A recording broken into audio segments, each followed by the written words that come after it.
Bapak RW Sulikun dan yang kami hormati Bapak-bapak, Ibu-ibu jamaah Mushola As-Syariah yang dirahmati dan dimuliakan Allah Subhanahu wa taala. Puji serta syukur alhamdulillah kita panjatkan kehadirat Allah Subhanahu wa taala atas limpahan rahmat taufik hidayahnya, sehingga kita semua pada malam hari ini masih diberikan berbagai nikmat, diantaranya nikmat iman, nikmat Islam, nikmat sehat panjang umur, sehingga kita dapat melaksanakan salah satu perintahnya, yaitu salat maghrib berjamaah, dan akan dilanjutkan dengan pengajian rutin setiap malam Senin yang pada malam hari ini akan dipimpin Bapak Kiai Haji Lutfi Mutawali. Salawat seiring salam semoga tercurah kepada junjungan kita Nabi besar Muhammad sallallahu alaihi wasallam, tak lupa kepada keluarganya, para sahabatnya, dan mudah-mudahan kita yang hadir pada malam hari ini telah mendapatkan syafaat dari Nabi kita Muhammad sallallahu alaihi wasallam. Bapak Ibu jamaah yang dimuliakan Allah Subhanahu wa taala, untuk mengawali pengajian pada malam hari ini, marilah kita buka dengan suratul Al-Fatihah. Mudah-mudahan kita yang hadir mendapatkan keberkahan dan keridhaan dari Allah Subhanahu wa taala. Ala hadihi niya wa ala kulli niyatin sholiyah wa ala daratin Nabi Mustafa Rasulillah sallallahu alaihi wasallam. Al-Fatihah. A'udzu billahi minasyaitonir rajim. Bismillahirrahmanirrahim. Ar-Rahmanir Rahim, Maliki yaumiddin. Iyyaka na'budu wa iyyaka nasta'in. Ihdinas siratal mustaqim, siratal ladzina an'amta 'alaihim ghairil maghdubi 'alaihim waladdallin. Amin. Selanjutnya kami persilakan pada Al-Karon Bapak Kiai Haji Lutfi Mutawali untuk memberikan tausiahnya. Sallu ala Muhammad. Assalamualaikum warahmatullahi wabarakatuh. Ya Rabbi bil Mustafa balligh maqasidana waghfir lana ma mata ya wasi'al karami. Ya Rabbi bil Mustafa balligh maqasidana waghfir lana ma mata ya wasi'al karami. Muhammadun sayyidul kaunaini was-saqalaini wal fariqaini min 'arabin wa min 'ajami. Ya Rabbi bil Mustafa balligh maqasidana waghfir lana ma mada ya wasi'al karami. Wal habibul ladzi turja syafa'atuhu likulli hawlin minal ahwali muqtahami. Ya Rabbi bil Mustafa balligh maqasidana waghfir lana ma mada ya wasi'al karami. Maulaya shalli wa sallim daiman abada ala habibika khairi khalqi kullihim.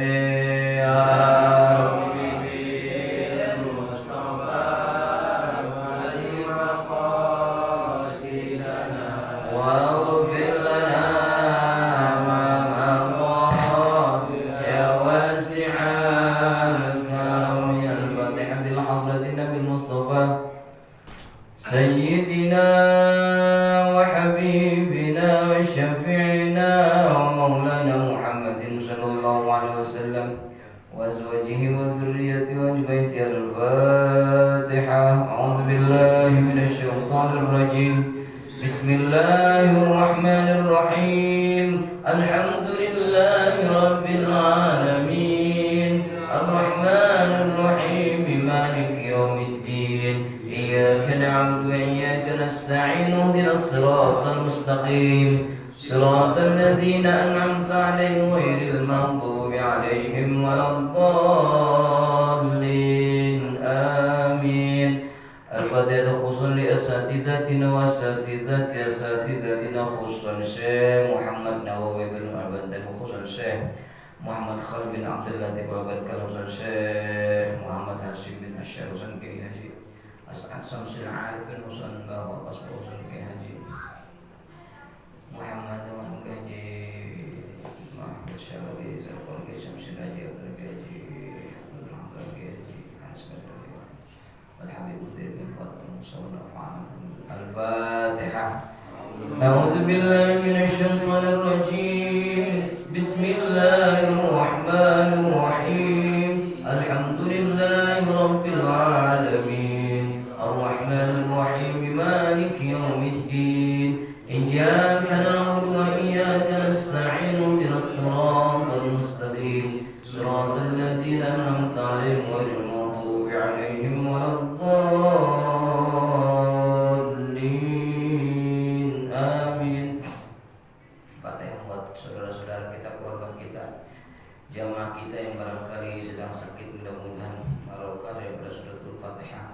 Allah angkat penyakitnya, Allah berikan kesehatan, Allah berikan kesembuhan dan dapat melaksanakan aktivitas sebagaimana sedia kala. Ala hadhihi al-Fatihah. A'udzu billahi minasy syaithanir rajim. Bismillahirrahmanirrahim. Alhamdulillahi rabbil alamin arrahmanir rahim maliki yaumiddin iyyaka na'budu wa iyyaka nasta'in ihdinas siratal mustaqim siratal ladzina an'amta 'alaihim ghairil maghdubi 'alaihim waladdallin amin. Alhamdulillah alhamdulillahilladzi an'ama 'alaina bi ni'matil iman wal islam. Asyhadu an la ilaha illallah wahdahu la syarika lah wa asyhadu anna sayyidana Muhammadan 'abduhu wa rasuluhu la nabiyya ba'dah. Allahumma shalli wa sallim wa barik ala sayyidina wa habibina wa syafi'ina maulana Muhammadin wa ala alihi wa sahabatihi wa man tabi'a sunnatahu jama'atah min yaumina hadza ila yaumin akhir. Amma ba'd. Bapak-bapak, saudara-saudara sekalian, jamaah musalla syariah yang dimuliakan Allah, wabil khusus Ketua Dekan Musalla Syariah Bapak Eko Nurfianto, Matallah bituli hayati, Bapak RW Sadikun, Bapak RT dan ibu-ibu yang hadir, jamaah yang dimuliakan Allah. Kalau berdasarkan tanggal, sekarang itu udah tanggal 6 Muharram kali. Kalau Muharramnya kemarin itu hari Senin ya? Senin ya kan? Minggu malam minggu. Oh minggu ya? Malam minggu. Hari Minggu tanggal 1. Kalau berdasarkan kalender. Kalau NU kan hari Senin tanggal 8. Iya. Senin, Selasa, Rabu, Kamis, Jumat, Sabtu, Minggu. Nah, sekarang tanggal 7 Muharram. Berarti 3 hari lagi atau besok lusa kita disunahkan untuk berpuasa. Karena bulan yang menjadi bagian bulan yang dimuliakan Allah. Di dalam surat Taubah Allah berfirman, A'udzubillahi minasyaitonir rajim, inna 'iddatasy syuhuri 'indallahi 12 syahran fi kitabillah yawma khalaqas samawati wal ard minha arba'atun hurum. Sesungguhnya bilangan bulan di sisi Allah itu ada 12 bulan. Fi kitabillahi, ya, di dalam kitab Allah. Yauma khalaqas samawati wal ard, di waktu Dia menciptakan langit dan bumi. Minha arba'atun hurum, dari 12 bulan itu ada 4 bulan yang disebut dengan bulan hurum, bulan yang dimuliakan Allah, bulan haram. Bulan haram bisa dipahami kita tidak boleh melakukan perbuatan-perbuatan yang diharamkan, karena bulan ini dimuliakan. Gak boleh kita berbantah-bantahan, gak boleh caci maki, bahkan kita gak boleh melakukan perbuatan-perbuatan yang bisa mendatangkan kesia-siaan, apalagi perbuatan yang menjurus kepada dosa. Tapi kita lebih dianjurkan untuk melakukan amaliyah yang memiliki nilai keluhuran, nilai kebajikan, dan nilai yang paling sangat besar poinnya dalam ibadah kepada Allah itu adalah puasa. Jadi ada sedikit riwayat pada tanggal 10 Muharram itu orang-orang Yahudi pada berpuasa. Nabi bertanya kepada sahabat, itu orang-orang Yahudi ngapain? Oh, mereka pada berpuasa. Emang atas dasar apa mereka berpuasa? Karena mereka merayakan kemenangan di mana nabi-nabi mereka mendapatkan kemenangan, mendapatkan kenikmatan, seperti Nabi Musa selamat dari kejaran Firaun dan diselamatkan melintas Laut Merah. Ya, itu terjadi pada tanggal 10 Muharram. Maka disyukuri dengan cara berpuasa. Kemudian peristiwa-peristiwa yang terjadi pada bulan Haram atau bulan Muharram ini adalah sangat banyak. Karena memang kemuliaan bulan Muharram ini boleh jadi karena peristiwa-peristiwa penting terjadi pada bulan Muharram. Peristiwa apa diantaranya? Yang tadi itu adalah Nabi Musa selamat dari kejaran Firaun laknatullah. Ya, di mana lautan itu dibelah oleh Nabi Musa dengan tongkatnya. Idrib bi'asokal bahr. Ya Musa, ayo pukulkan tongkatmu di atas lautan. Niscaya lautan akan terbelah menjadi 2. Itu terjadi pada tanggal 10 Muharram. Tenggelamnya si Fir'aun laknatullah juga pada 10 Muharram. Kemudian Nabi Adam alaihissalam tobatnya diterima itu pada tanggal 10 Muharram, di mana beliau dipertemukan di Jabal Rahmah dengan Siti Hawa. Saat itu Siti Hawa adanya di Jeddah dalam riwayat, dan Nabi Adam diriwayatkan bahwasanya beliau ada di India. Sampai ketemu pada tanggal 10 Muharram itu di Jabal Rahmah.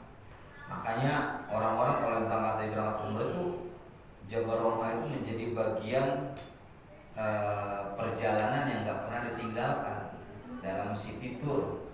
Banyak orang-orang yang berdoa di situ di monumen bertemunya Nabi Adam dan Siti Hawa. Ya, berdoa tabarruk. Kadang-kadang cuman menjadi jadi sebuah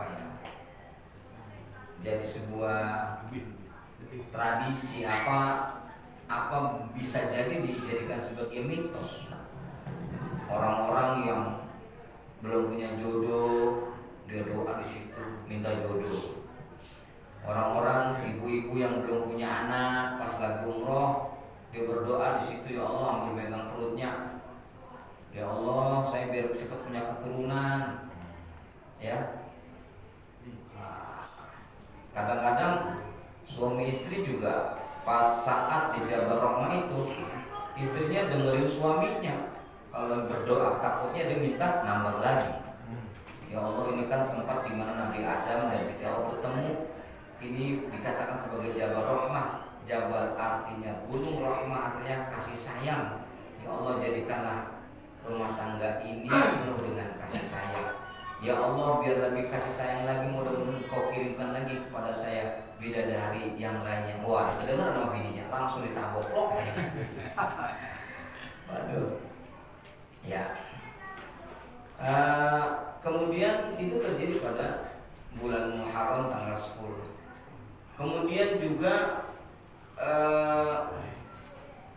selamatnya kapal Nabi Nuh.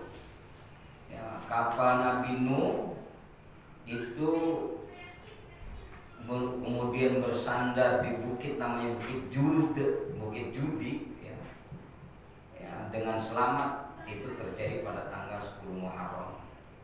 Kemudian selamatnya Nabi Ibrahim dari kobaran api itu Raja Namrud ya. Itu selamatnya Nabi Ibrahim, Allah selamatkan Nabi itu pada tanggal 10 Muharram. Ya. Kemudian ada lagi Nabi Yusuf. Taubatnya Nabi Yusuf diterima. Kemudian berkenan dengan keluarnya Nabi Yunus dari ikan Nun itu terjadi pada tanggal 10 Muharram. Nabi Yunus beliau itu termasuk yang diterima taubatnya. Ya, artinya istighfarnya Nabi Yusuf itu la ilaha illa anta subhanaka inni kuntu minadz zalimin. Itu istighfarnya Nabi Yunus ya. Nah, kemudian diterimanya taubatnya Nabi Adam juga itu pada tanggal 10 Muharram yang berkenan tadi itu bertemunya dengan Siti Hawa. Nah, istighfarnya dengan istighfar apa Nabi Adam? Ada yang tahu nggak? Istighfarnya Nabi Adam. Rabbana ya Rabbana zalamna anfusana wa illam taghfir lana wa tarhamna lanakunanna minal khasirin ya. Kemudian Nabi Yusuf dibebaskan dari penjara ya, dari Raja Kifir ya, Mesir, karena beliau masuk penjara gara-gara kena fitnah ya, kena fitnah. Kemudian Nabi Ayub disembuhkan dari penyakit kulitnya. Ini juga pada tanggal 10 Muharram sembuh. Tadinya Nabi Ayub itu dagingnya segala macam udah hampir ya. Mungkin ini kayaknya kalau diceritakan kurang adab ya, karena terlalu kurang pantas kalau kita sebutkan, karena ya itu ya. Kemudian Nabi Musa dan umatnya kaum Bani Israel selamat dari pengejaran Fir'aun di Laut Merah ya. Nah, inilah beberapa peristiwa yang terjadi pada bulan Muharram. pada bulan Muharram ya bertepatan dengan tanggal 10 Zulhijjah. 10 Zulhijjah. 10 Muharram. Ya. Jadi bulan haram itu minha arba'atun hurum. Ada 4 yang Allah muliakan. Yang pertama Zulqa'dah, Zulhijjah, Muharram. Itu apa itu?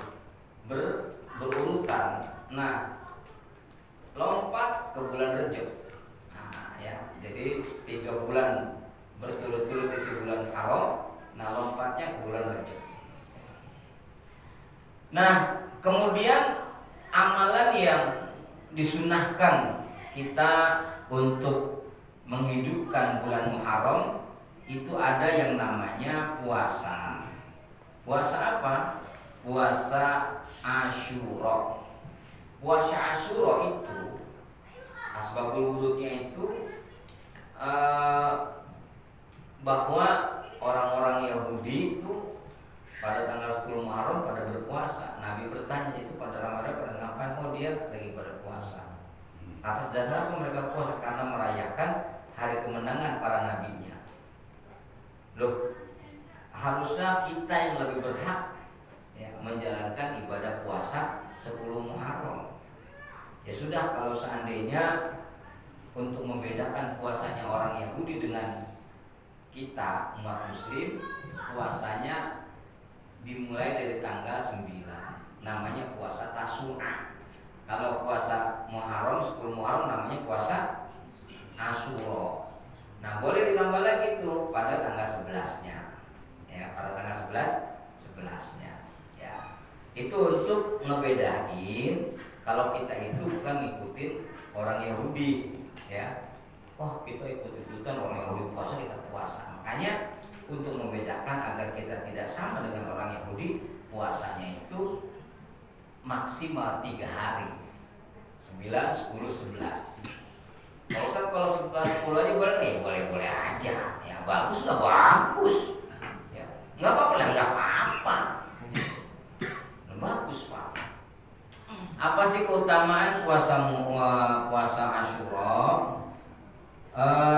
Puasa Asyura paling utama itu setelah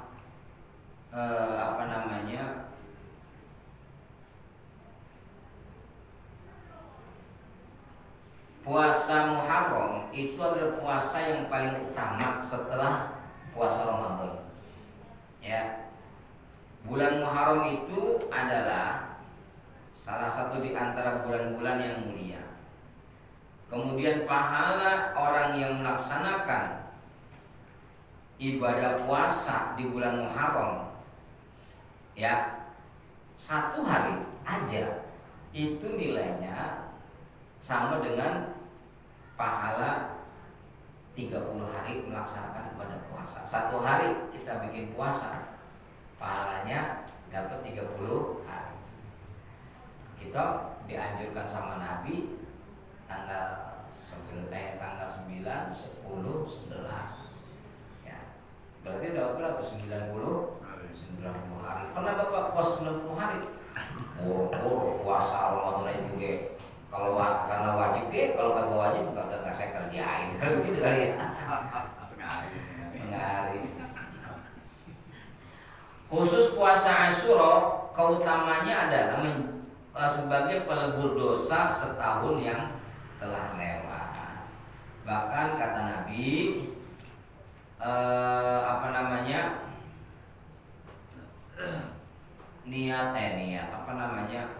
kalau seandainya tahun besok saya masih hidup, saya akan puasa tanggal 9 ya. Saya akan puasa pada tanggal 9-nya ya. Nah, inilah puasa Asyura. Dalam hadis dijelaskan suila an siyami yaumi Asyura. Ketika Nabi ditanya tentang puasa Asyura, qala, Nabi menjawab yukaffir sanata al-madiyah. Puasa 10 Muharram itu pahalanya sama seperti Allah telah menghapuskan dosa kita setahun yang lalu. Dosa kita banyak apa sedikit sih Pak? Banyak. Bu, Bu, Ibu dosanya banyak apa sedikit?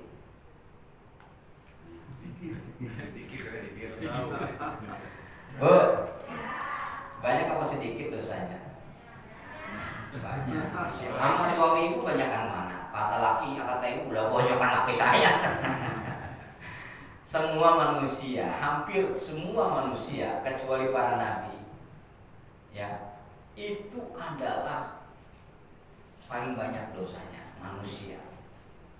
Apalagi saya, mungkin di antara bapak ibu yang paling banyak dosanya saya, ya.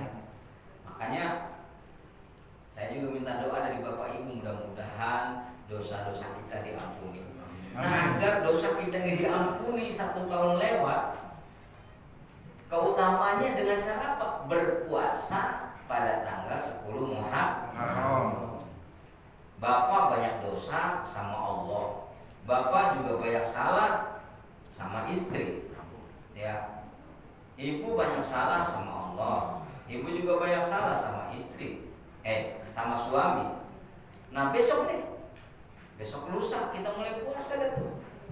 Kita mulai puasa apa itu? Puasa Asyura. Orang satu hari aja kita puasa nilainya 30 hari. Ya. Nah, maka dalam riwayat puasa ini memang sudah biasa dilakukan oleh umat Yahudi. Menurut Ibnu Abbas, ketika tiba di Madinah, Nabi mendapatkan orang Madinah tuh melaksanakan puasa Asyura. Ya, kan orang Madinah pada waktu itu kan belum semuanya masuk Islam, tapi tetap apa itu? Tetap solid, tetap melindungi, tetap memberikan fasilitas kepada orang-orang Muslim saat mereka hijrah. Dalam riwayat dijelaskan bahwa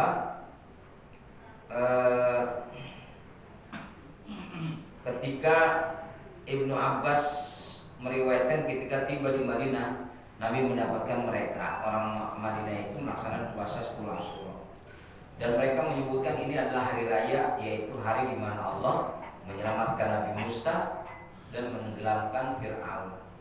Lantas Nabi Musa berpuasa di hari tersebut sebagai wujud syukur kepada Allah. Lalu Nabi Muhammad mengomentari riwayat itu.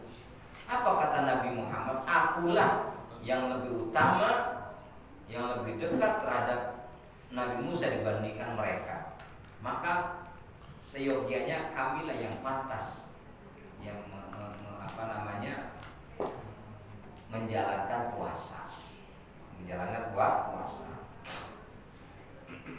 Namun untuk membedakan dengan umat Yahudi, puasa Asyura ini disertai dengan hari ke-9 dan hari ke-11. Demikian seperti yang dikemukakan oleh Syekh Abu Ishaq Asy-Syirazi di dalam kitab At-Tanbih halaman 7, ya, bahwa untuk membedakan puasanya orang Yahudi dengan orang kita tambah 3 hari. Artinya sebelum sehari, sesudah sehari. Sebelum tanggal 10 sehari, setelah tanggal 10 sehari. Jadi tanggal 9, 10, 11 itu kita disunahkan puasa Asyura, ya. Kata Nabi, "Wa man shoma yawman minal Muharram." Siapa orang yang berpuasa 1 hari pada bulan Muharram, falahu, maka dia mendapatkan bikulli yaumin salasuna yauman, setiap hari dia nilainya sama dengan 30 hari berpuasa. Itu kan keren, ya. Kalau 3 hari berarti dia udah 90 hari. Itu Masya Allah itu. Ini luar biasa. Dan kita nggak akan pernah mungkin kuat kalau kita niat berpuasa selama 90 hari. Makanya untuk mencapai itu gampang. Tinggal apa? Puasa Asyura. Baik, ini sekedar mukadimah, ya. Kita buka halaman 17. Bu, puasa Bu ya. Puasanya mulai tanggal 9 Muharram. Ibu udah di tanggalan aja Ibu, entar 9, 10, 11 3 hari, ya. Tapi minta izin dulu sama laki ibu, ya. Minta izin Bu ya. Kira-kira laki ibu ngizinin nggak? Gila kagak ngizinin Bu ya. Nah, halaman 17 qala al-musannif rahimahullah ta'ala wa nafa'na fi ulumi fid dharaini. Halaman 11 ini halaman 17, mohon maaf.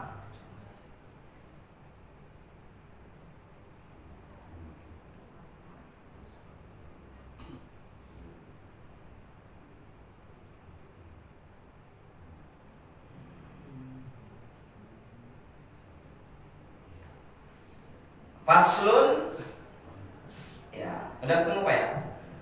Di tengah itu halaman 17 faslun, udah ya. Bismillahirrahmanirrahim. Faslun fi alamatil khairi. Qala alaihi salatu wassalam. Alamatus sabri husnus sarirati indallahi wa husnul khidmati. Ya aliyu lil mu'mini salasu alamatin bugdul mali wa bugdul nisa'i wa bugdul kalami fi a'radi an-nasi. Nah, sampai situ dulu.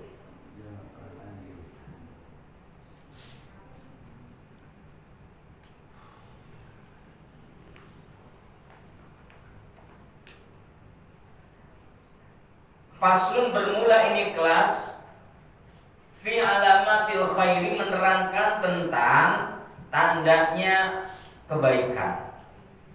Tandanya kebaikan. Kalau saya lihat Bapak Ibu ini serta anak-anak remaja, kelihatan tanda kebaikannya. Ya. Ibu-ibu yang datang ke sini, bapak-bapak dan anak-anak remaja yang datang ke sini, saya langsung menilai sudah punya tanda kebaikan. Alhamdulillah. Tapi jangan kepedean. Jangan langsung jumawa. Kenapa saya katakan Bapak Ibu punya tanda kebaikan? Lah karena Bapak Ibu hadir di tempat yang penuh kebaikan. Betul nggak? Oh iya. Musola majelis ini lebih baik mana daripada pasar? Ayo. Hah? Majelis ini nih lebih baik mana daripada pasar? Majelis. Ya Bu. Jadi Bapak Ibu sekarang ini sudah memiliki tanda kebaikan. Tapi tanda kebaikan itu apakah cocok dengan apa yang disampaikan oleh baginda Rasul Nabi kita Muhammad SAW kepada mantunya?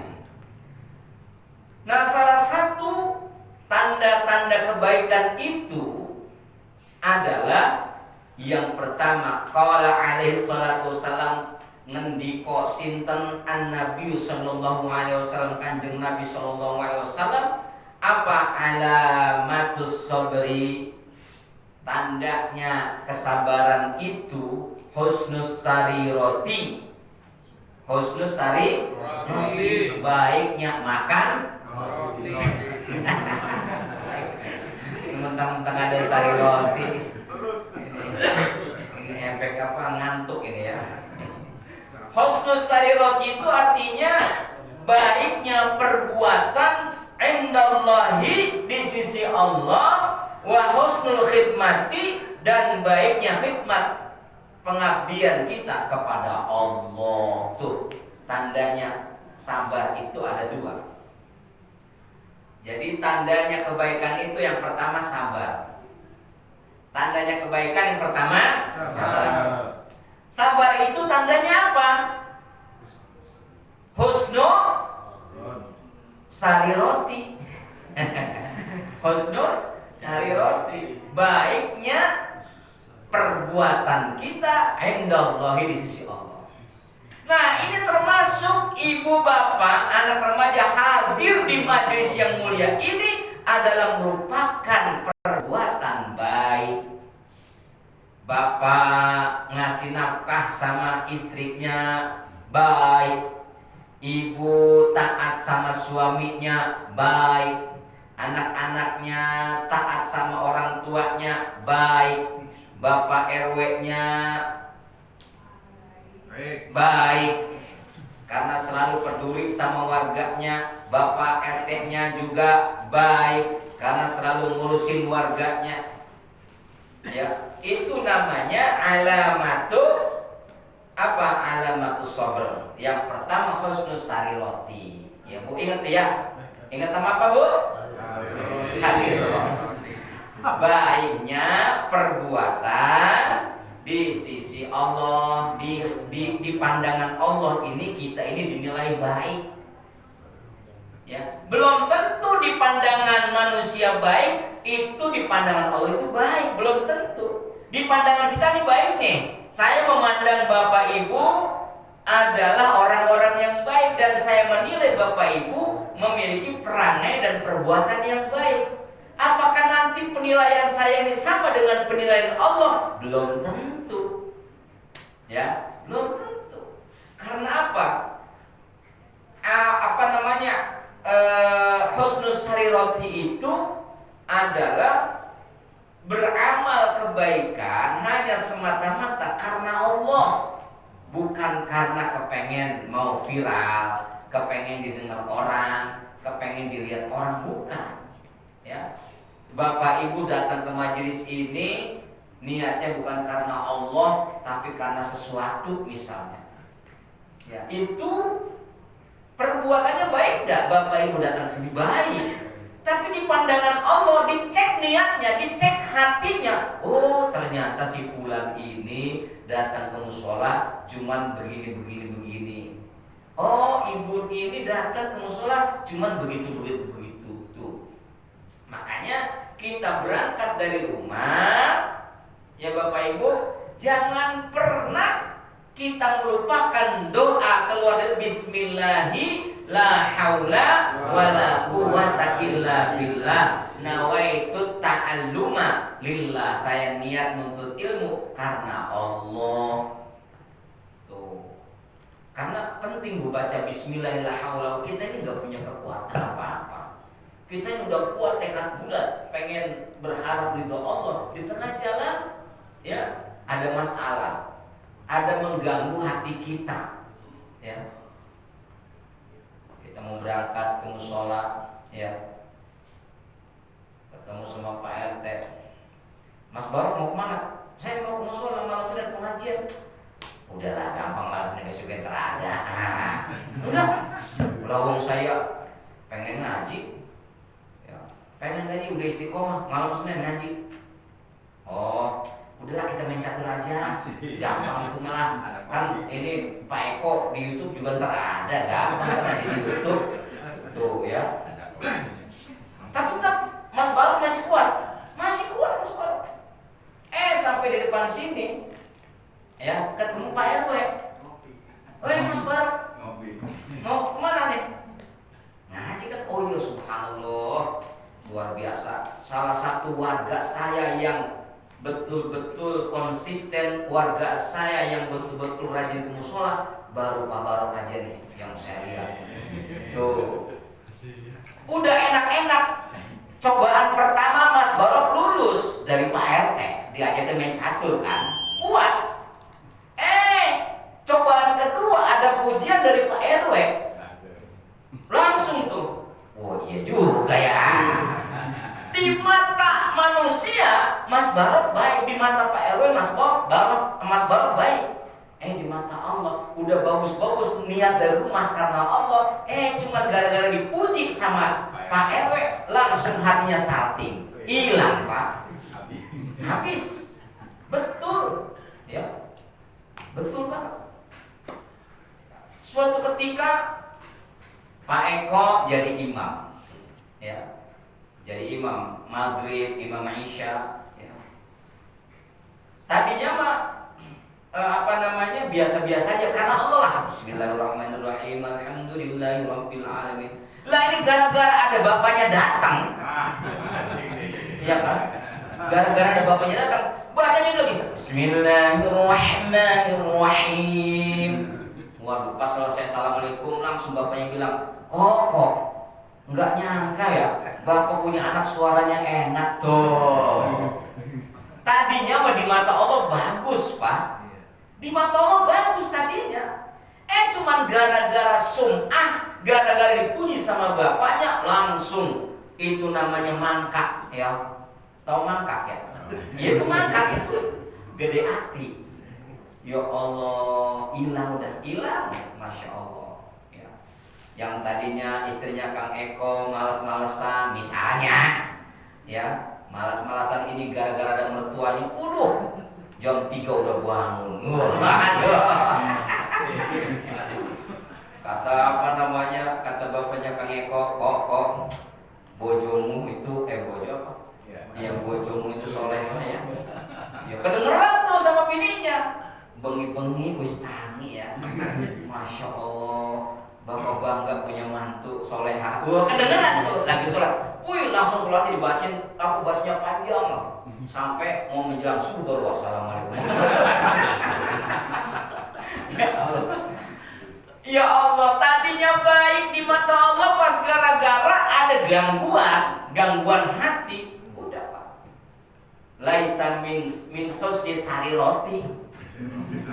Iya, laisa min husni sariroti, tidak tergolong baiknya amal perbuatan indallahi di sisi Allah. Ya, tidak akan terhitung. Ya, sebenarnya gampang kita ingin mendapatkan khidmat kita atau mendapatkan penilaian baik dari Allah. Dengan cara apa? Bersihkan hati agar jangan sampai kita mangkak dengan yang namanya pujian. Ya. Pujian itu bahaya banget. Bener. Lagi enak-enak sholat, ya kan? Lagi enak sholat nih. Setelah selesai, assalamualaikum warahmatullahi wabarakatuh.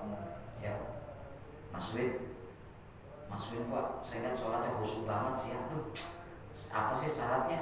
Langsung dah tuh teng aja. Waduh, ya udah belajar dulu dong. Saya itu akhirnya membangga-banggakan. Ya, nah ini blunder. Ya, nah kemudian yang berikutnya, alamat kebaikan itu yang pertama sabar, yang kedua dijelaskan di sini bab tentang alamat kebaikan. Ya Ali, wahai Ali, lil mu'mini salasu alamatin. Bagi orang yang beriman itu ada 3 tanda. Bagi orang yang beriman itu ada berapa, Bu? 3 tanda. Tandanya apa? Mudah-mudahan kita termasuk di dalamnya. Ini kalau dibaca nih, mudah-mudahan ibu-ibu nggak tersinggung ya, Bu ya. Karena emang hadisnya begini. Apa yang pertama tanda orang yang beriman? Tadi yang kedua itu mohon maaf, tadi kan berbuat baik atau baik perbuatannya di sisi Allah. Yang kedua baik pengabdiannya di sisi Allah. Itu pengabdian, khidmat kita kepada Allah, ya. Khidmat kita kepada perintah Allah. Maksud taatnya kita kepada Allah. Nah, berikutnya tandanya orang yang beriman. Yang pertama adalah bughdul mali. Orang beriman itu tandanya adalah benci sama harta. Ayo. Ini kira-kira kita nih masuk enggak di kategori ini? Iman kita berarti masih cereh, Pak ya. Ya Allah, kata Nabi kepada Sayyidina Ali, ya Ali, lil mu'mini salasu alamatin. Bagi orang beriman itu ada 3 tanda. Yang pertama benci sama harta. Tolong jangan dipahami secara secara mentah ya. Nah, jangan. Masa sama harta benci? Jangan ditelan dulu. Nanti ada ada penjelasannya. Yang pertama, benci sama harta. Itu orang beriman. Tandanya orang beriman benci sama harta. Kenapa? Benci sama harta maksudnya dia nggak mau hartanya ini tidak membawa dirinya kepada ridho Allah. Dia tidak mau hartanya yang dia punya ini menjadi wasilah dirinya masuk surganya Allah. Dia nggak mau hartanya ini mengantarkan kepada diri dan keluarganya ke api neraka. Makanya bughdul mal, orang yang beriman itu benci sekali sama harta kalau hartanya kagak manfaat. Tapi saya lihat warga Gria Syariah, subhanallah, ya benar-benar benci sama harta. Karena apa? Banyak harta bapak ibu yang disumbangin ke musola ini, alhamdulillah. Tuh, ya, ini luar biasa. Nanti mau santunan, ya, tuh, ayo benci sama harta. Harta yang ada di rumah kita yang 2,5%, kita bersihin, kita cuci. Dengan apa? Dengan kita kasih untuk acara santunan anak yatim. Itu besok nih, tanggal 10 Muharram. Ya, kita tanggal berapa? Muharram tanggal 20. Ya. Pokoknya ibu-ibu kudu nyumbang, Bu, ya. Amin. Lah, saya mau bagaimana laki saya, Pak Ustadz? Kalau saya laki saya ngasih duit lebih, saya sedekahin. Kalau duitnya kagak lebih, lah saya kempet. Nggak apa-apa, Bu. Nah itu kan hak ibu itu mah, ya, hak ibu kan yang nyari nafkah kan suami ibu, ya. Kalau duit nafkah dari laki untuk bekal keluarga, ya harus ditunaikan dengan sebaik-baiknya. Jadi harta itu harus kita benci. Jangan sampai harta kita itu apa? Menjadi wasilah kita mendapatkan murka Allah. Pernah kan saya cerita, Pak, itu seorang tukang kayu cuman dengan apa itu? Apa itu? Sebilah kampaknya itu dia kepengen jadi orang kaya, Pak. Dia ngikutin sayembara, siapa orang yang mau nemenin orang tua saya di kuburan selama 40 malam, 40 hari. Nanti sebagian hartanya akan diwariskan kepada orang yang menunggu selama 40 hari, 40 malam tanpa putus. Nggak ada yang berani, anak-anaknya aja nggak ada yang berani. Nggak ada yang berani. Itu tukang kayu membaca bacaan itu di pohon lah. Ada sayembara nih. Waduh, ini kan bapak ini kan terkaya di negara ini. Separuh hartanya akan diwariskan kepada orang yang apa? Menjaga dirinya di dalam kubur selama 40 hari 40 malam. Waduh, lumayan juga nih hartanya, bisa triliunan. Ikut itu tukang kayu. Tukang kayu ikut daftar. Karena seluruh wilayah kampung itu nggak ada satupun yang mau apa? Menjadi peserta. Cuma si tukang kayu itu. Akhirnya singkat cerita tukang kayu itu diterima menjadi apa? Menjadi penunggu kuburan bapaknya itu yang orang kaya tadi itu. Masya Allah. Pas hari pertama itu si tukang kayu kedatangan dua makhluk. Ternyata makhluk ini adalah malakani, dua malaikat, Mungkar wa Nakir. Pas pengen bertanya ke ahli kubur, "Hei, kamu siapa?" "Saya Fulan." "Ngapain kamu di sini?" "Saya lagi nemenin ini selama 40 hari." "Biar supaya apa kamu?" "Ya biar supaya nanti amanatnya kalau saya 40 hari saya lulus, nanti separuh harta yang dimilikinya ini nanti buat saya sebagai ahli warisnya." "Oh begitu. Itu yang di tangan kamu apa?" "Kampak." "Kampak apaan?" "Alat untuk apa? Menebang pohon, mencari kayu bakar." "Untuk apa kayu bakarnya?" "Untuk untuk bahan bakar ibu-ibu yang mau masak." "Terus diapain?" "Dia dijual." "Pakai apa kamu caranya?" "Ya pakai kampak ini." "Kampak itu dari mana?" "Saya boleh beli, boleh ngumpulin duitnya." "Berapa harganya?" "Sekian sen." "Di mana belinya?" "Di pasar." "Duitnya dari mana?" "Ya dari hasil penjualan kayu." Udah balik lagi tuh malaikat. Hari yang kedua datang lagi tuh malaikat. menanyakan penunggu kubur itu menanyakannya dengan pertanyaan yang sama dengan malam pertama. Itu kampak siapa? Kampak saya. Dari mana? Boleh beli. Belinya dari hasil apa? Dari hasil hasil penjualan kayu. Berapa harganya? Sekian. Balik lagi malaikat. Hari ketiga ketemu lagi sama penunggu kubur, bertanya dengan pertanyaan yang sama sampai malam ke-39. Itu pertanyaannya sama, Bu. Itu malaikat sampai apa malaikatnya? Hah? Kagak capek, masa malaikat capek? Masya Allah, itu pertanyaan sama, kata-katanya sama, huruf-hurufnya juga sama. Akhirnya yang kesel itu si penunggu kubur malam ke-39, pagi-paginya dia pulang. Apa katanya ke ahli keluarganya? Mas, tolong kumpulkan semua ahli keluarga. Kenapa? Saya mau ada sebuah pernyataan dari saya. Oh, kamu mau mempersiapkan harta yang sudah kami siapkan? Tenang, Pak. No, harta yang ada di Kampung Kobak itu rumahnya, ya semua rumah orang Kampung Kobak sampai perumahan Geria Syariah itu milik Anda. Kemudian tanah yang di Cibitung itu ada 30 hektar, itu milik Anda. Tanah yang di Cikarang, jangan stop, jangan lanjutkan lagi. Apa yang kamu minta? Mobil saya siapkan. Ada Pajero, ada Alfa, ada Lamborghini, semua sudah saya siapkan. Karena kami sebagai anak-anak berterima kasih sama kamu udah nungguin bapak saya. Sekarang udah 39 hari, besok mau 40 hari. Tidak, saya tidak mau bicara itu. Kamu mau apa? Saya mau mengundurkan diri. Kaget, Pak. 39 hari mau mengundurkan diri. Kalau ini terjadi sama Mas Tor, nggak bakalan mengundurkan diri. Masya Allah, ya. Iya. Saya mau mengundurkan diri. Loh, emangnya kenapa? Ya Allah, Mas, saya ini orang nggak punya.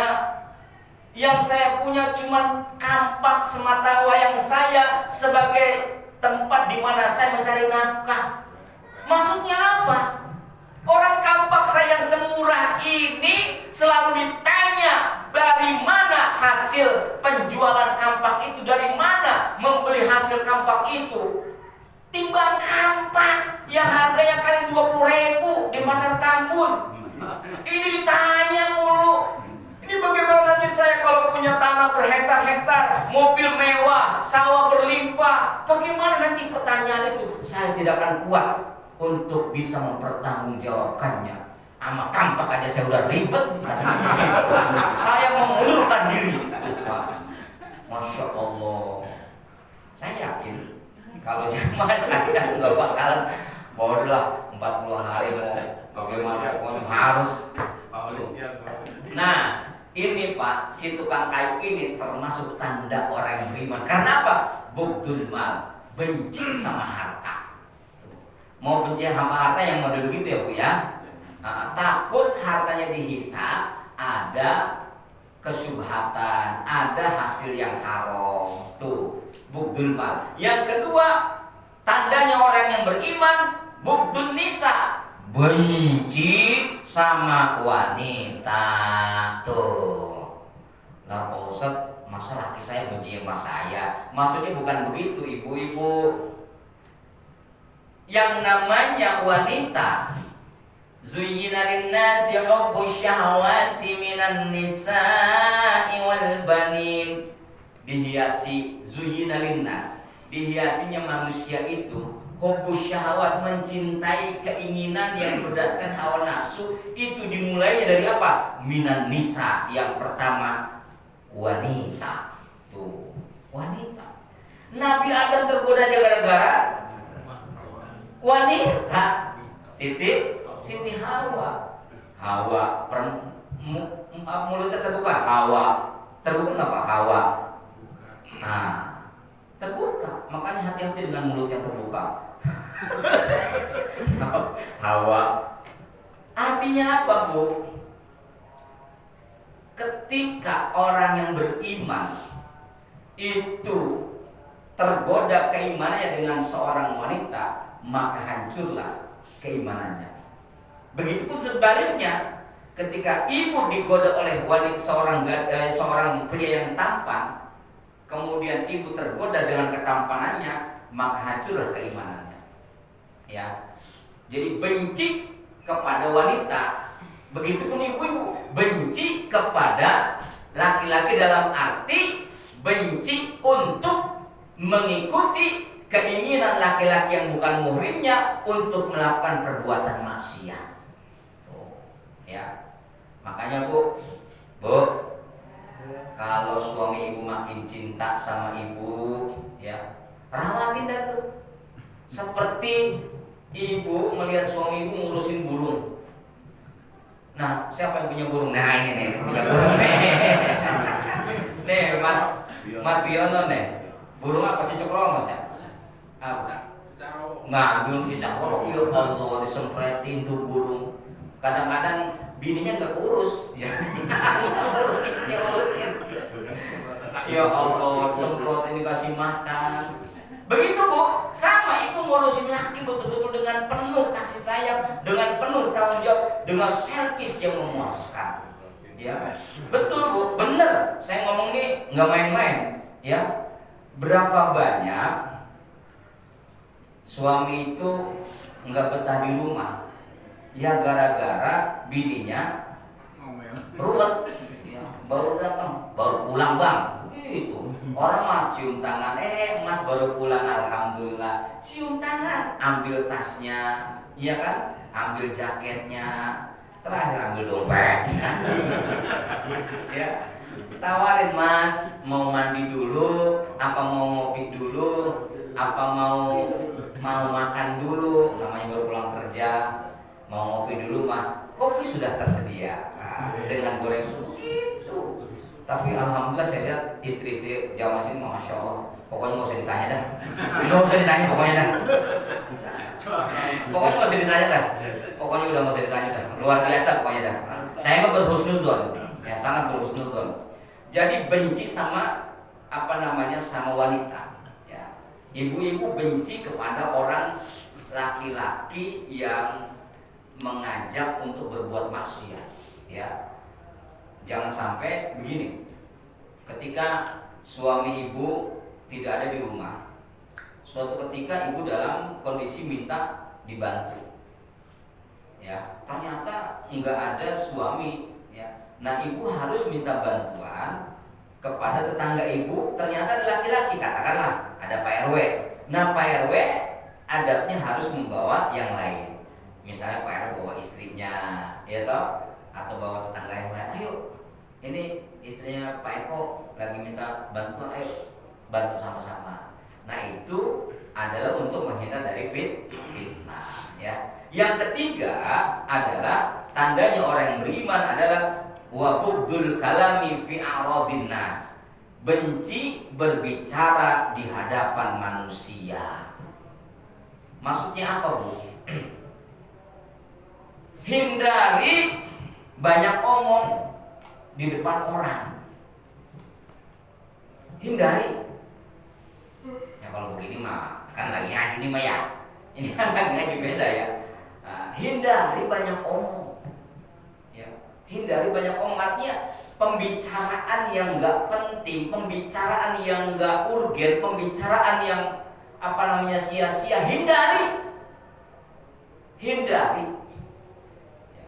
Ini mah belum apa-apa udah memperkenalkan diri, ya. Lu tahu nggak? Nih saya nih ya, warganya Pak Ero Sadikun, saya orang baru di sini, ya. Tolong kalau ada apa-apa bantu saya. Nyerocos terus. Nah ini juga tidak mencerminkan orang yang beriman. Artinya orang yang beriman itu keluar dari lisannya adalah ucapan-ucapan yang dianggap perlu dan ucapan-ucapan yang baik. Tuh. Bukan ngegosip, bukan ngomongin orang, ya. Ini beli sayuran di abang-abang tukang sayur dorong, masya Allah, ya. Beli sayur, saya timbang sayur bayam doang, itu ngobrol sampai 30 menit sama tukang sayur. Ya Allah, datang ibu anu, ya, jadi ngobrol ngerumpi. lakinya pengen berangkat kerja belum dikopiin, ini bini gua kemana ya? Ya, bukan ibu-ibu sini. Ibu-ibu sini mah nggak usah ditanya lah pokoknya udah masya Allah. Subhanakallahumma bihamdika asyhadu an la ilaha illa anta astaghfiruka wa atubu ilaik. Mohon maaf lahir batin. Wallahu muwaffiq ila aqwamit. Assalamualaikum warahmatullahi wabarakatuh. Waalaikumsalam warahmatullahi wabarakatuh.